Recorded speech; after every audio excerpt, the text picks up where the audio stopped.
彤彤，回来洗脚睡觉了，快点儿！泥人不许拿屋来，脏死了。来了。习习古风，文风举雨，天孔将至，惟余于汝。江安江路，如转气雨。习习古风，文风举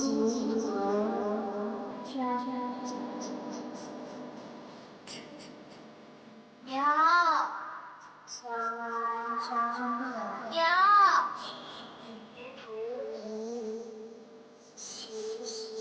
娘，眉山飞闻，无草不死。娘，万恶大德，娘，无匹任。江府将至，至于娘，江安江路，至于娘。眉山飞闻，娘，娘。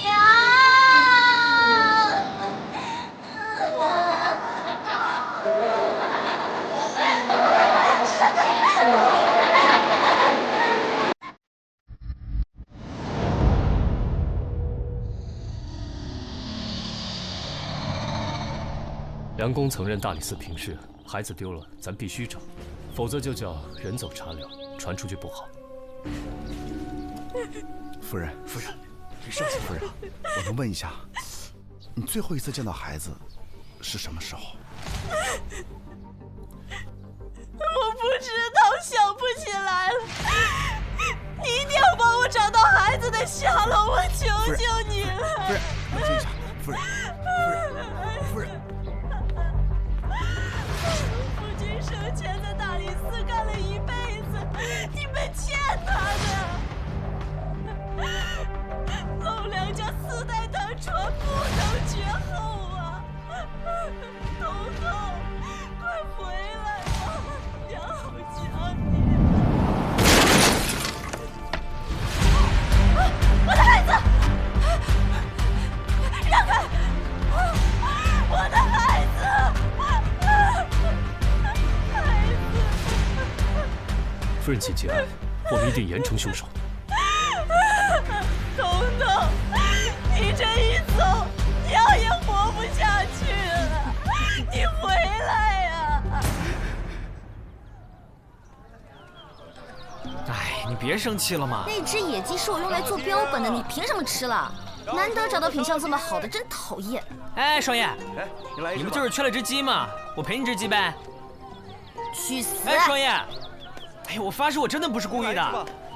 你也知道我很容易饿的呀。双叶，卖泥人儿！哎呀，哪有泥人啊？哎，双叶，你别生气了，我送你个泥人儿。我错了，我发誓再也不贪嘴了。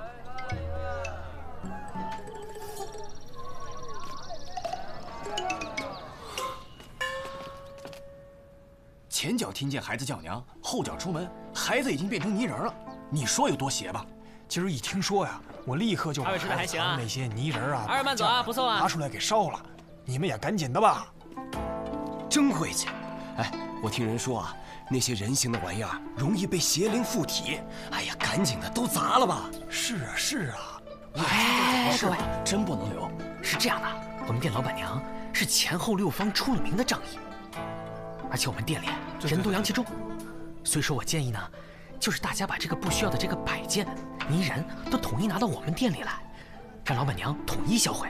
好主意，不错，这主意怎么样？这主意不错。哎，大家快去拿吧。哎，对，走，快去。前辈，年轻人嘛，没有危机意识，集中销毁呢会浪费大家的时间，所以呢，我们应该早发现早解决。各自在家里面销毁才对嘛，这样才能永绝后患。各位慢慢吃，凡社永远欢迎你们的光临。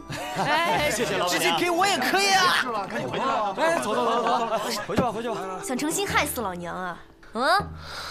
这事儿你怎么想不明白呢？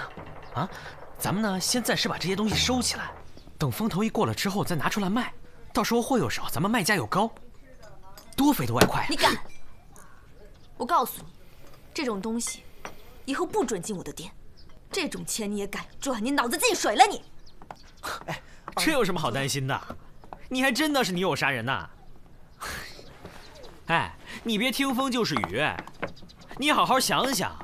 哎，如果我是那女友，我哪天发现自己能动了，早满世界撒欢去了，谁还有闲工夫杀小孩啊？再说，如果真有那种邪术能操纵女友杀人，干嘛不用你捏个军队到处攻城略地去啊？你以为秦始皇造那个兵马俑是干嘛使的？我怀疑秦军统一天下就是使用了这种邪术。幼稚。那你觉得，厨房里挂的都是辣椒仙子，还有大蒜大王？啊！你后面那花盆里还有花妖呢。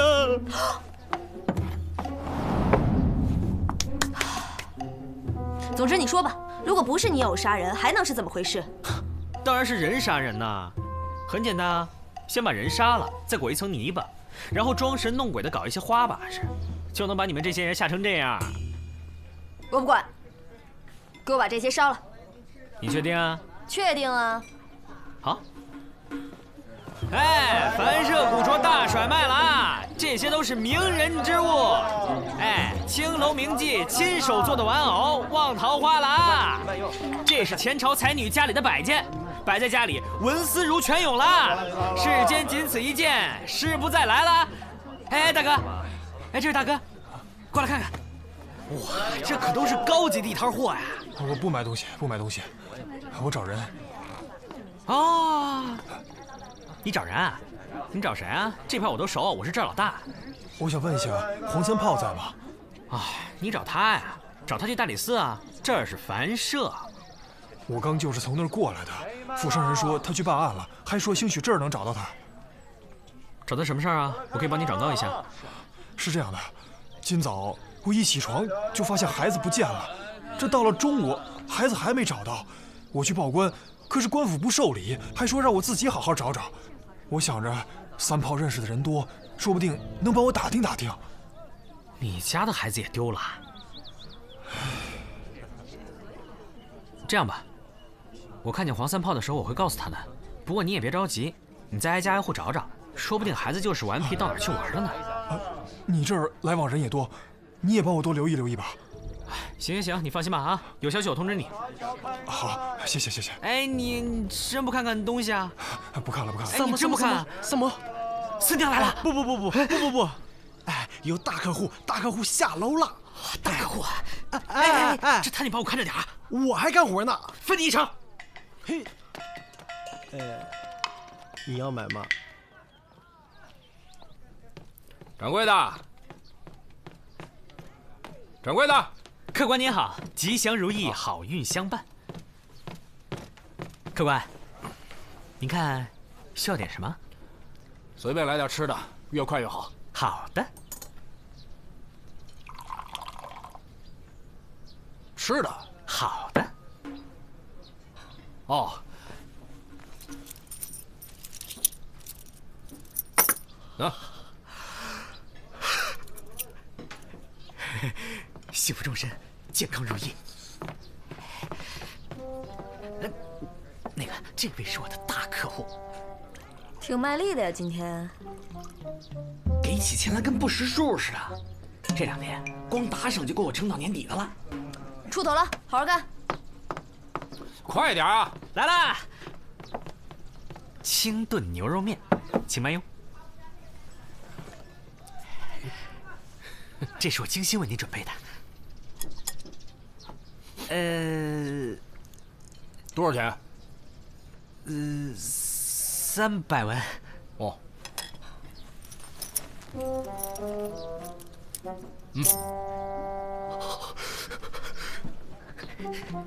哎，300文一碗面，牛肉贵不行啊，不要挡着我发财。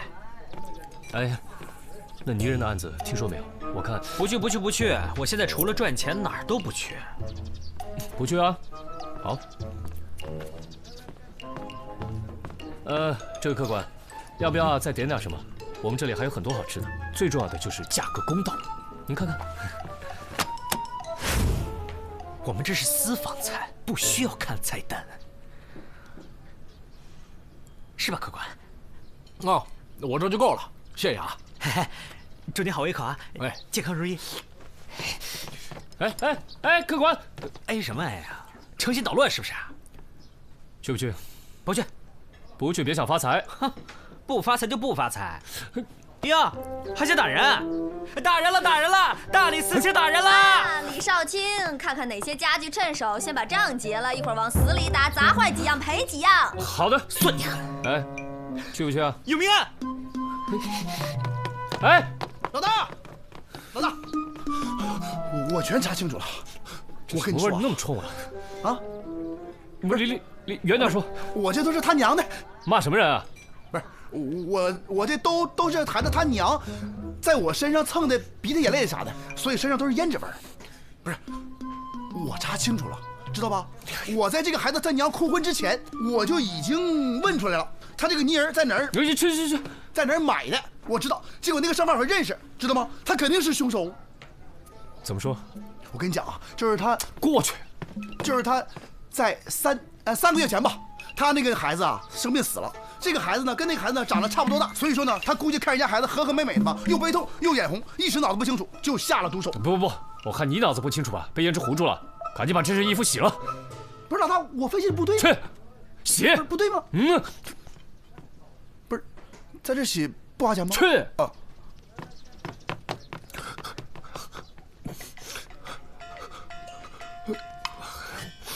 来官兵了，啥搞啥的啊？这要这个什么事儿啊？看看。啥？泥人复活？说是近日连续有孩童被害，让百姓交出家中泥偶待查。还有这种事？我们走吧。哎，去那个泥人贩子家。我准备好了。去什么去啊？就这会儿功夫，东市又死了一个。跟我走，去现场。现场都被销毁了，人家请了法师，当时孩子就被火化了，咱还去干嘛去呢？我说你胡说什么呢，黄三胖？看到了吗？就他说他刚刚从现场来，就知道胡说你。我说的都是真的呀，四娘。你们果然都在这儿，找你们半天了。那男童的尸体我已经验过了，死因是窒息，在口鼻的深处没有异物的残留，应该是死后才被裹成了泥人。还有东市那个，我赶过去的时候，他的家人为了辟邪，居然当场把孩子给火化了。就在刚才。我说什么来着？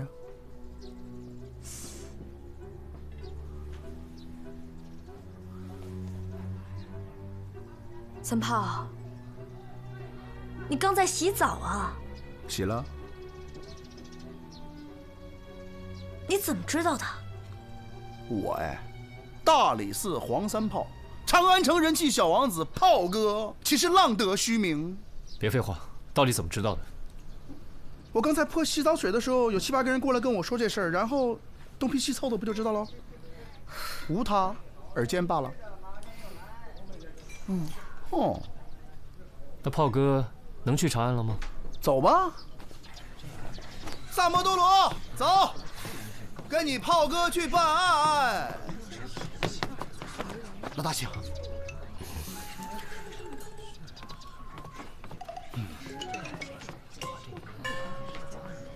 炮哥，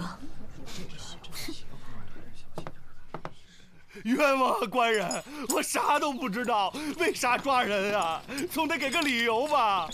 冤枉！住手！冤枉！李少卿，我等正在捉拿泥人案的罪犯。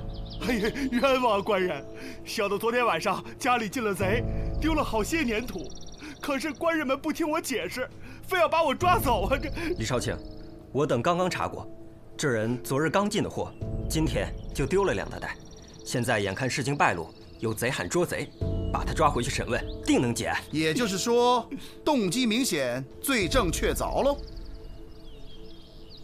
动机是他嫉妒别人家过得好，罪证是不知道原料被谁偷走了。案子分析得不错呀，炮哥。把他放了吧。啊，是，走。带我们去看看放原料的地方。好的，官人，就在前面。昨晚你有听到任何响动吗？昨天白天吧，生意不错，我那一时高兴，提了些酒回来，就和妻子呀喝了点儿，早早的就睡下了。哼，卖泥人儿真能赚钱呐！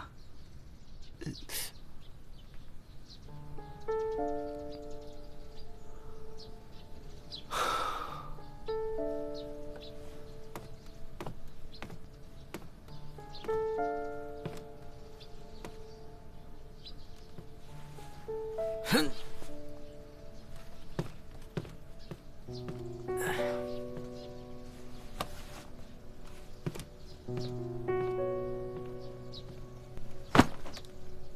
这么个袋子，能把一个孩子包裹进去吗？应该差不多。丢了多少？丢了2袋，都是上好的紫泥，长安城只有我才用。哎，那么说，不会再有命案发生了。收摊，土遁。干嘛？脑袋撞门框了？老大，走。子苏，什么事情连萨摩也要瞒着？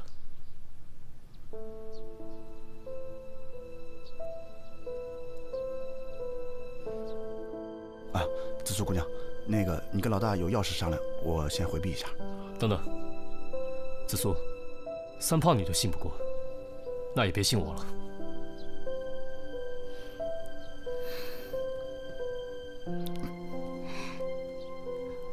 我知道你中军重义，但是这件事情牵扯到整个上官家，你能不能答应我，知道之后先别禀报陛下？这需要酌情考量。若是叛军忤逆，绝不姑息。我信你，你可信我？不信你，我就不来了。吐蕃最近进贡了宝物，到了长安城，这事你知道吗？我听说了，不是你们上官府接待的吗？我们接待使者，贡品也暂时放在府中。我跟父亲为了确保安全，亲自取样了那批贡品，然后又重新封了起来。当天贡品名册已经上呈，宫中传令使者后天就要面圣。所以到底出了什么问题？那天府中有人闯入，取走了那颗名贵的镶金猫眼石，换成了一颗普通的猫眼石。因为担心陛下会怪罪，所以我们只能低调行事。府上派人暗中调查了1天，也没有什么结果，那使者也吓得不轻。所以，你想让我帮你追回那颗镶金的猫眼石？啊，对了，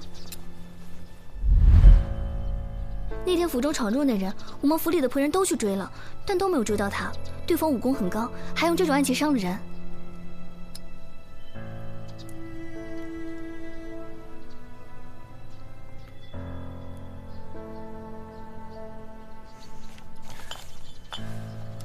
这是猫眼石，这是贡品名册的副本。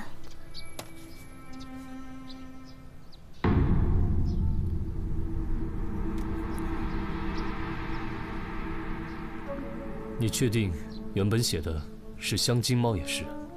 怎么了？这上面写的就是猫眼石。金丝血之娟10匹，温泉双耳宝瓶1对，猫眼石1颗。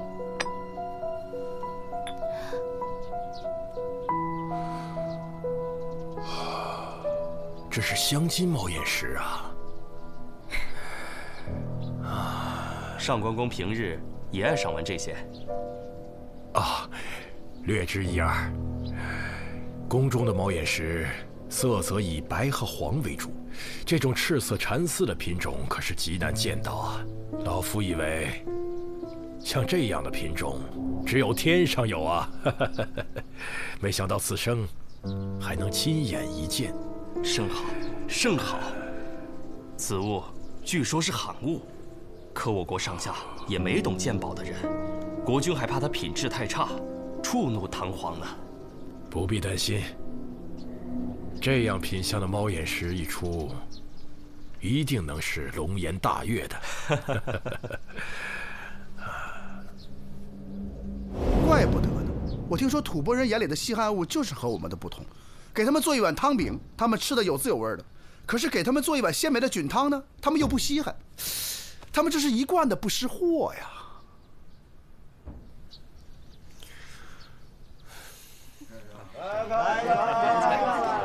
客官，两位里边请。哎，四娘，你知不知道有哪个门派是用这个暗器的？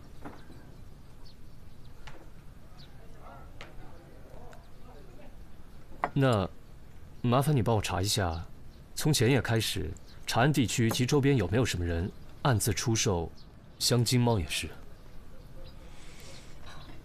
什么价？无价。不成。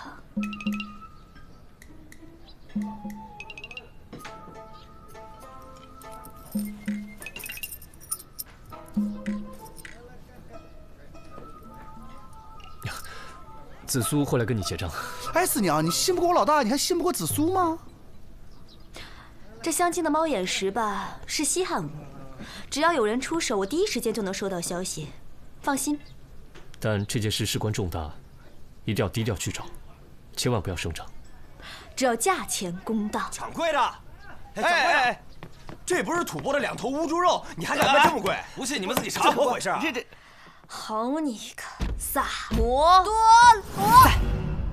你是不是想问猪肉的事啊？我正想跟你解释呢。本来呢，我想替你试一下真伪，没想到呢，你太抠门了，每次就买那么一小点，我一口就吃没了。不过没关系啊，我现在已经研制出了新配方，用那个绿豆泡水，然后呢打磨沉淀之后呢，把那个绿豆抹在猪肉上，你猜怎么着？味道特别的好。不过绿豆钱是我自己垫付的，哎，不过没关系啊，咱俩这关系，绿豆钱就算了，哪怕你让我偷天换日，我也得硬着头皮去摘，不是吗？不过你听我说啊，这次的食客真的是嘴太刁了，原来这么多次都没有发生过这样的情况。不过没关系，我马上就去研制新配方，放心吧，等我好消息。我跟你，老大，快！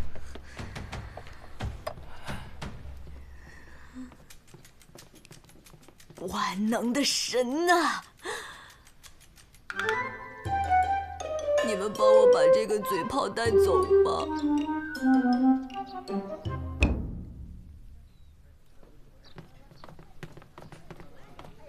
美好的一天又开始了，客官你休息的可好？好。不是，啊，怎么能挡我贵客到呢？啊？客官请。哦，对了，再帮我续3天房。好嘞。您今天出门大吉大利啊，事事成功，事事顺利。帮我贵客续3天房。我突然有点心疼他。你是要在这3天，把人家一辈子的积蓄给榨干呢？老天爷赏赐我的，天道酬勤。小萨，跟我去办。你老大呢？老大跟紫苏姑娘去办别的案子去了。是不是他们那个案子悬赏更高，拿的更多啊？走，算了吧，人家办的可是机密要案，就你。好。对了，我跟你说一声，现在那个泥人案件归我负责，你我的了。是吗？恭喜啊！该干嘛干嘛去吧。哎，不，我不带跟班的出门怎么能威风起来呢？跟你老大办能拿钱，跟你屁都拿不着。钱照付，表现好了有红包。走着。红包。有你啥事儿？少卿，这条路线就是那晚追小偷时候走的，往那边。那小偷就沿着墙一直往前来着。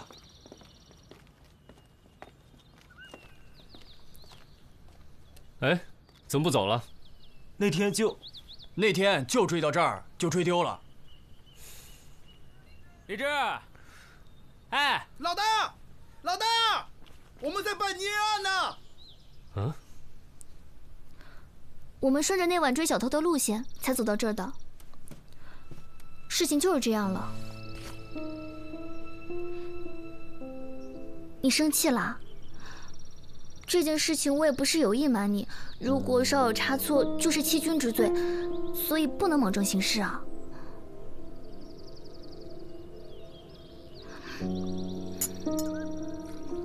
小撒，哎，差不多得了，别过分啊。萨摩，萨摩，啊！我想事情呢。人家跟你道歉呢。啊！你当我真生你气啊？我哪有那么小气啊？凉的。哎。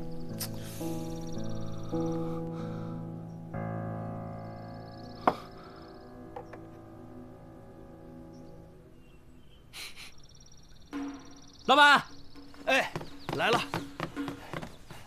哎，你们家昨天你和你夫人喝酒的时候是用的这个茶杯吗？是啊，我们家不常喝酒，所以呢，家里边也没个像样的酒具，酒杯酒壶呢就用茶具来凑合了。哎！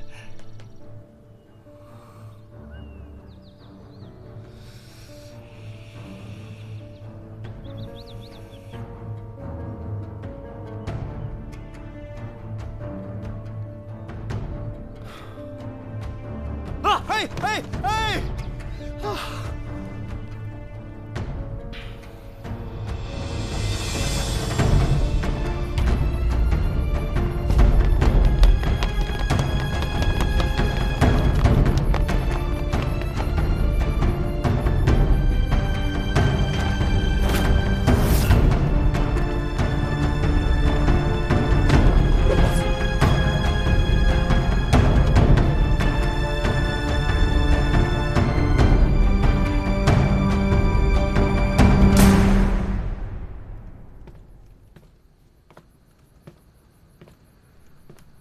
告诉你，老实点儿，别逼炮哥动刑。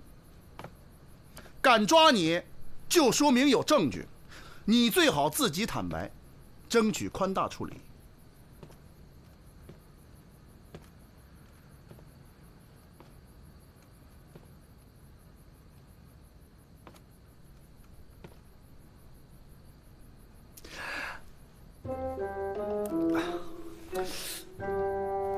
我放心。你早说呀！要没有你这出，我不仅听完了，走路都走回家了。我想试试吗？我以为从结果推前面是没问题的，结果推来推去，哪条线也勾不到他身上啊！来，小撒，你来。首先呢，李治受到了我的启发，觉得这个吐蕃的猫眼石丢的不太寻常。你给了什么启发？还想不想听？还想不想回家？啊，好说。真正的小偷偷东西呢，是不会再想着拿其他东西顶上空缺的，只有内鬼作案才会如此。所以上官府的人和使者一行人都有作案的可能性。但在子苏和李治查看贡品名册副本时，发现名册上写的只是猫眼石，并没有说是镶金猫眼石，因此闯入者才没有大胆地制作外观相仿的赝品，而是拿了一颗普通的猫眼石顶替。加之上官府查验时，使者并没有确切地念出名册上的内容，于是嫌犯必然是亲眼见过名册具体内容的人。上官府方面只有子苏和其父见过名册，随后名册便被封好，上呈入宫。至于副本嘛，一直保存在使者处，没有旁人动过，直至事发。那这也没有嫌疑人呢？没错，这样想好像确实没有嫌疑人。但是长安城里最近还有一个吐蕃人出现，就是他啊。他是吐蕃人？你怎么知道？这位客官第一次来到我们凡舍的时候，我就知道他是吐蕃人。唐人吃饭或跪或盘腿，很少像他这样单腿外八。这种坐姿只有骑马打仗的军人为了省时省事，常年在马背上吃饭才会形成。唐人拴钱多用麻绳拴三花结，而你拴钱用皮绳打了吐蕃盛行的双扣结。掌柜的，我常年用假猪肉蒙绳，从未穿帮。吐蕃的2头乌猪肉，普通人根本吃不出区别。客人突然闹事，只能说明店里有吐蕃人跟他们说过，几条线索一连就知道你的身份了。好，就算是吐蕃人，那你也不能一口咬定他就是凶手啊。他衣服上有紫色泥点，指甲缝里也有。那晚失窃的2袋泥就是紫泥，长安城里只有那个泥贩在那边。按上官府家庭回忆的路线，飞贼正好是在泥贩家附近被跟丢的，所以我推测，那时你应该正好躲进了泥贩的屋里，后有追兵，你担心被抓到，便随手将猫眼石藏在了屋内做好的泥人里。第二天等你再回来取时，却发现泥人已经被卖掉了。二大娘啊，今儿个生意不错，我打好酒回来了啊！今天晚上咱们好好乐呵乐呵。于是他残忍地杀害了2个孩子，制造了泥友复活夺命的假象。这么做目的是让官府统一回收泥人，到时他只要潜入回收点，就可以高效的搜索，尽早寻回猫眼石。可不巧的是，他发现那些上缴的泥人里根本就没有他要找的。再帮我续3天房。好嘞。于是你就在我们凡社多订了3天的房间，是因为你想继续搜寻。怎么会找不到呢？因为他要的那只在双叶手里。这是我为了道歉送给双叶的泥人，但昨天双叶一直忙于和我们探案，所以忽略了官府的通告，没有及时的把这个泥人上缴。哇！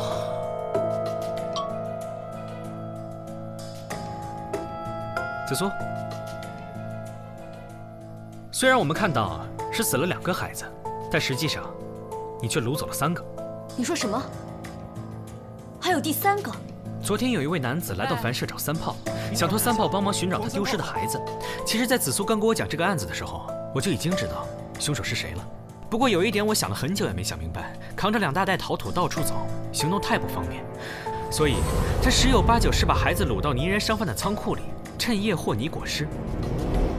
可是我好奇的是，如果发生这么大的动静，为什么泥人夫妇都完全没有察觉呢？直到那天，紫苏你端给我一杯茶，凉的，我才彻底想明白，你一定是不知道我们中原有一个酒满茶半的讲究，意思是倒酒要倒满，而倒茶只需要倒一半。你把可以令商贩夫妇昏睡的过量吐蕃迷药下在了他们家的茶杯里，确实，这怎么会留下证据呢？这药原本应该是跟着茶水一起喝完就没了，可是这泥商呢？为了防止做泥人时扬起的灰土落入茶中，自制了一种带有杯盖的茶杯。当夜，泥商夫妇用茶杯饮酒，杯里的酒一满上，再盖上杯盖，那股混着异香的酒立马就沾到杯盖上。如果现在去搜一搜你的衣物，应该还能找到你剩的备用迷药吧？3炮。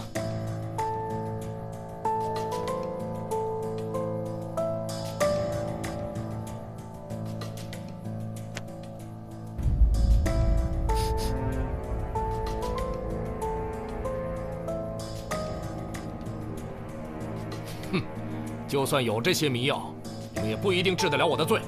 我是吐蕃的将军，是我们君王派我来暗中保护贡品的，还不快给我松绑！你有豁免权？这什么意思啊？意思是，我们不能审讯他。他若能算是外国使节的话，就享有豁免权。若在陛下面前没有足够的铁证，他又拒不认罪的话，我们就放他走。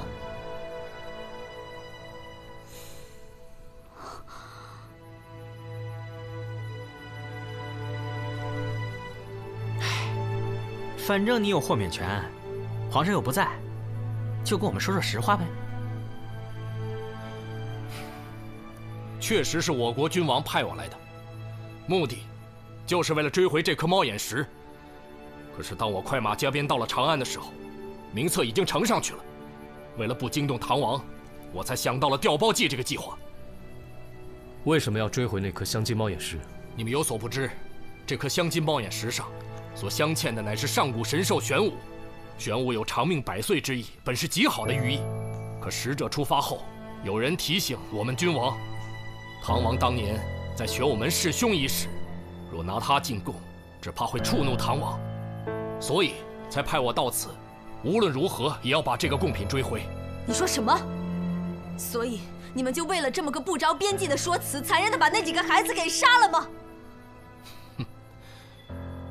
如果真的得罪了唐王，战火纷飞，我吐蕃百姓都要遭殃。用3个孩子的命，换我整个吐蕃百姓安危。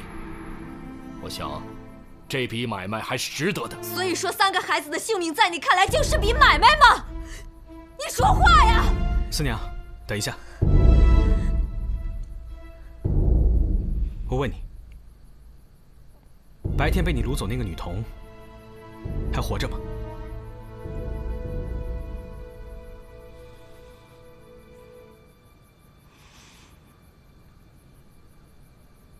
你没有理由杀害她，所以那个女童她还活着，对不对？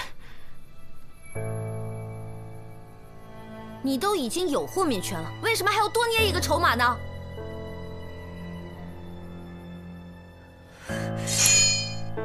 官府有官府的规矩，我凡社有我凡社的规矩。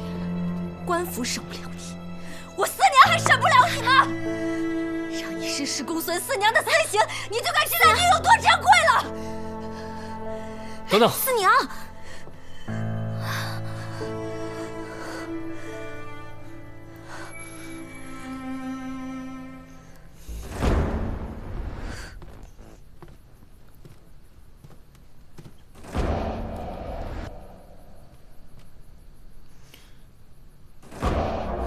你是吐蕃的军人，而我是大唐的军人。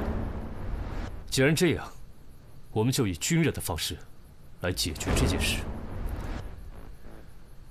你若赢了我，我现在就放你走，一切的罪责由我自行承担。但如果你输了，你不但要马上告诉我孩童的下落，并且就地认罪。一言为定。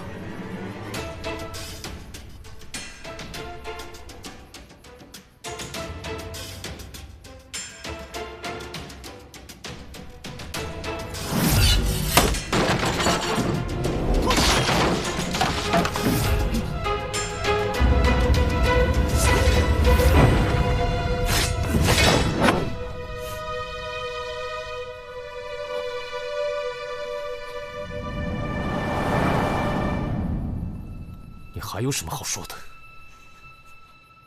我无话可说。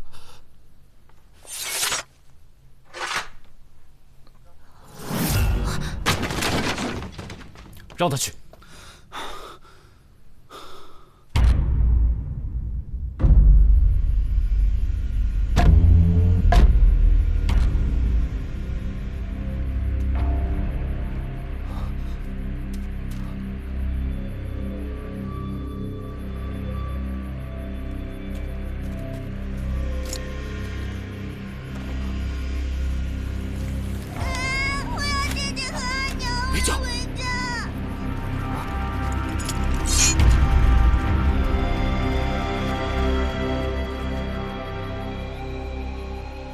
怎么找来他？不是你带我们来的吗？萨摩让我偷换了你的钱袋，装上细盐，底儿是漏的。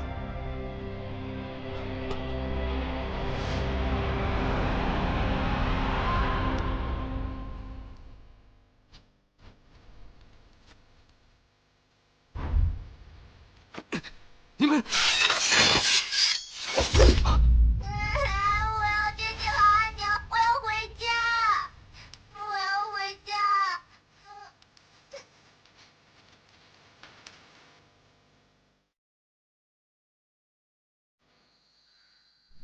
父亲，要将事情始末原原本本禀告陛下吗？